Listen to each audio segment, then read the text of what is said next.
Hello everyone, Babyface James here, and with a new season of 90 Day Fiance, we have a lot of couples to talk about. And today, we'll be starting off with 90 Day alumni Juan and Jessica, continuing right where they left off it seems, with Juan's cheating allegations. Did you sleep with that girl? So, let's get into it. In case you forgot, 30-year-old Jessica from Wyoming met 31-year-old Juan on a vacation cruise ship where he worked as a bartender. She thought the Ford bartender was cute, he apparently thought the same, and although the two of them seemed to enjoy their time together on the cruise, it seems like they may have enjoyed themselves a little too much. Because soon after, Jessica discovered she was pregnant, and so began Juan's journey to fatherhood and eventually to the US. After the show spent their first episode summarizing their history together, Juan arrives in America and their season officially begins. I'm just really happy. But their first day was not without issue. After arriving in the Denver airport, the now 5 of them pile into the car and start their long journey back to Wyoming. Which in my head I assumed would be a really long drive, but when I looked it up, Denver to Torrington, Wyoming is actually only a 3-hour drive. But anyway, he's finally home in his new home with his new family in the small cow poop filled town. You do get used to the smell. And it looks like Juan couldn't be happier. Until, that is, he discovers there's no doors anywhere. Here's our bedroom. So no door, No door. doorless. Doorless bedroom. Don't get me wrong, he's also kind of weirded out by all the simple inspirational quotes Jessica has hanging around the house. She has a lot of things hanging around with sayings. There is always something to be thankful for. Thankful. Dream. It is so good to be home. Blessed are those who wash my dishes. Should, would, could, did. I don't have no problem with the messages, but I think there's a lot of messages and it might be too much, I think. I think basic is the term he's looking for here. But Juan's real issue with the house is the total lack of privacy. Jessica definitely told me that, look, there's a little privacy, but there is not even a little privacy. There's no privacy. The rooms don't have any doors, and it looks like the kids' room with 3 boys is either right next to the master bedroom or very close by. And apparently he can't even shower and get his clothes without having to walk through the room.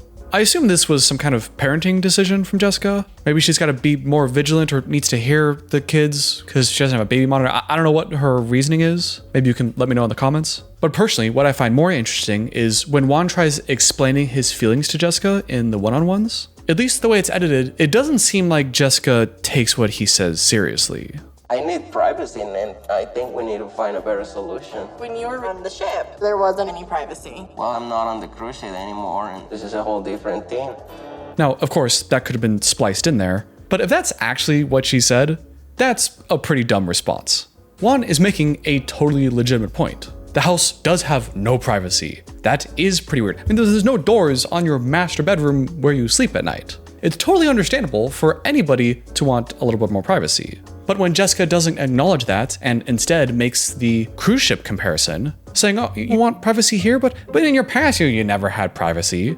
I mean, you had your own room with a locked door where you could escape away from the hectic life of the cruise ship. But because the room was small, like that's the same. You're used to that, so, get over it, basically. It's fundamentally dismissing his feelings. And unfortunately, this won't be the only time we see it. We're all sleeping in the same room. I mean, as a parent, you'll soon learn, there's just not a ton of privacy. It's part of being a parent. You see what I mean? Even if the point she's making is totally right, and that there's just not a lot of privacy inherent to being a parent, it's the way she says it that is so dismissive. I mean, listen to the difference here. Yeah, I totally get that. I wish I had more privacy too, but unfortunately, that just comes with being a parent. Versus, well, as a parent, you'll soon learn there's just not a ton of privacy, and it's kind of part of being a parent. Like, why add the judgment to it? You can communicate this same point to him without dismissing his feelings, The next day, after Juan sleeps in, the two of them hit the town so Jessica can show Juan his new home. And This is the main street.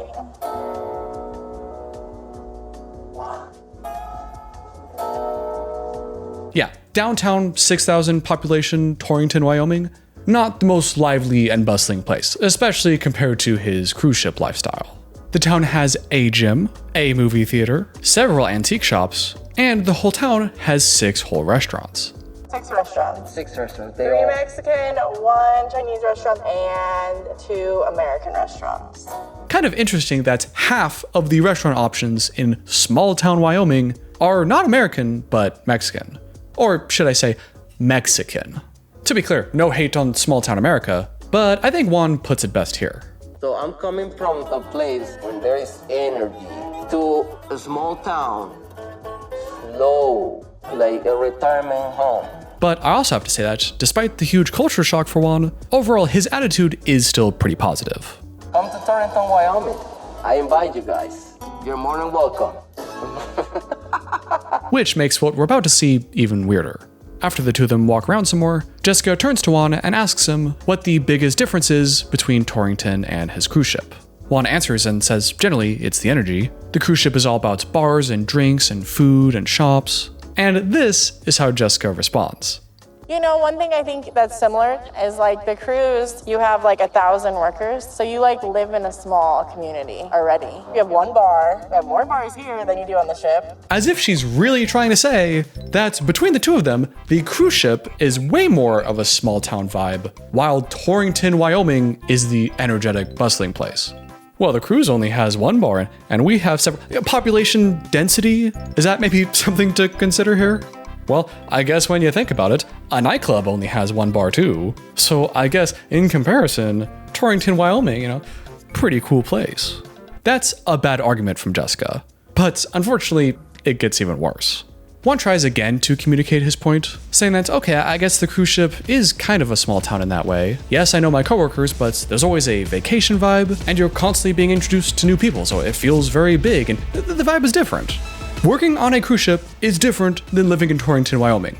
At some point, I'm starting to feel stupid for having to explain that. We all know that it's clear. It's not something that really needs to be argued, and I'm sure Juan also did not anticipate having to prove this to Jessica. It should be self-evident.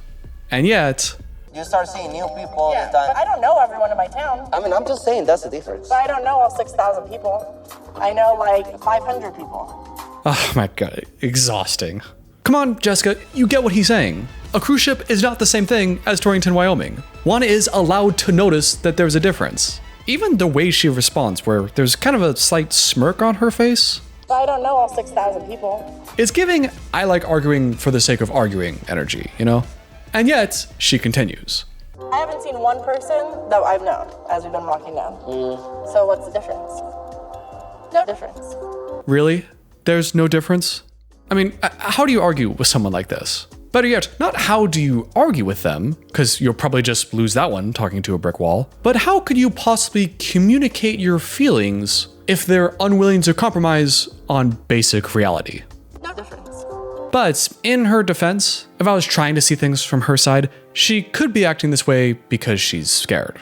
It could be with Jessica here that if she's willing to acknowledge that the house might have some problems and that Juan doesn't really like the privacy situation, and that the town actually isn't that cool to him, and this is a big culture shock, just the existence of those obvious problems might be too threatening to her.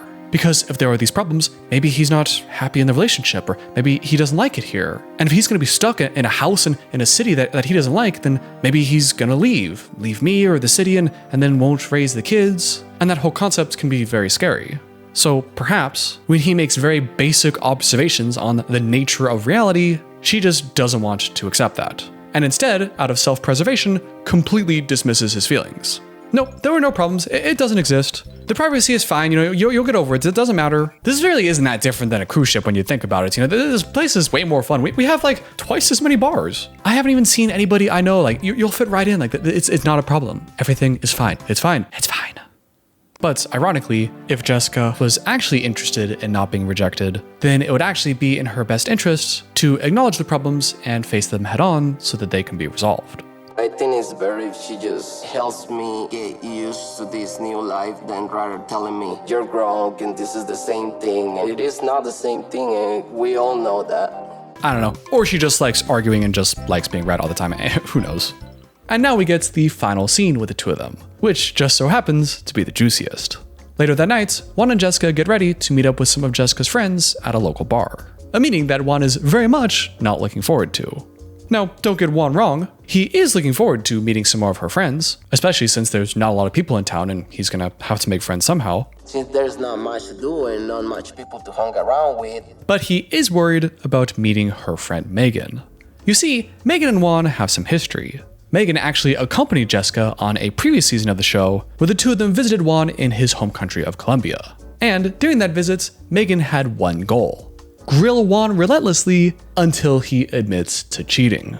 When Juan was on his last cruise, he had allegedly cheated with a woman. We didn't get any official resolution on the matter, and it seemed like on the show, Jessica had eventually given up and said, whatever did happen, if something did happen, we're just moving forward. But while it seemed like Jessica was moving on, her friend Megan was the attack dog. I just hope that you can never do that again. Do what? I didn't do anything. And it's because of that history that now in the present day, Juan is scared to go to dinner. Juan tries explaining his feelings to Jessica, saying that he's worried about meeting a whole group of people when Megan has such a negative attitude towards him. I think that would be kind of embarrassing. But what a surprise, Jessica doesn't take his feelings seriously, giving the generic, well, you're both my friends, so get over it. But then Juan tries standing up for himself again, only to be rejected again. You're both in my life forever, so I think you understand what I'm saying. positivity is key. She just can't do it. She just can't say, I get how you're feeling. I'm sorry about that, but we gotta do it. She just can't acknowledge it. However, as we'll find out, she may actually have some good reason for this one. So they get dressed, they go to the bar, they meet the friends, they make him partake in the Midwestern tradition of dining on some Rocky Mountain oysters, which, if you don't know, is fried bull testicles. You know we eat the nuts, right? Juan's pretty grossed out about the whole concept, but takes a bite like a champ and is met with roaring applause. Like everybody just was like, yeah, oh, that's one. I was like, ugh. When finally, as things die down, none other than Megan takes a seat beside him. And immediately, she wastes no time.